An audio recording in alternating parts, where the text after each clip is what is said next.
love spell upang mas mahalin ka niya at mas lumalim ang inyong pag-iibigan. Ito ay tinatawag na garapon ng pag-ibig na walang hanggan. Una ay kailangan mo ng garapon. Kailangan ay may takip ito. Una ay maglagay ka ng honey sa garapon. Hindi mo kailangan ng marami. Sunod ay kailangan mo rin ng cinnamon powder. Kahit 1 kutsara lamang. Kung cinnamon stick ang mayroon ka, ay putol-putulin ito sa ilagay sa garapon.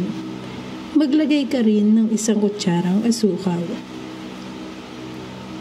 Sa maliit na papel ay isulat mo ang iyong pangalan at sa likod ay isulat mo ang buo at totoong pangalan niya.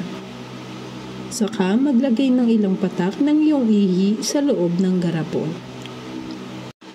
Ibulong ito sa garapon bago ito isara.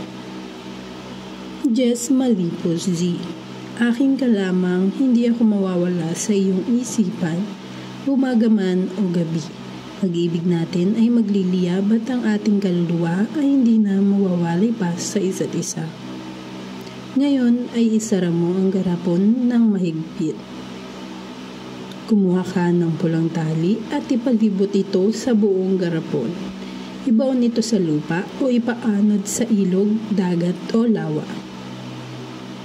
Kailangan mo itong ibaon kahit sa paso lamang. Gagawin mo ito sa araw ng Miyerkules o di kaya ay sa kabilugan ng buwan. Dapat ay hindi maliwanag ang araw kapag gagawin mo ito. Maraming salamat po sa inyong panonood. Gawin ng tama ang video na ito at dapat ay walang ibang makakalam na ginawa mo ito. Kung ikaw ay may katanungan ay maaari mo kaming i-message sa Philippine One Foundation Facebook page.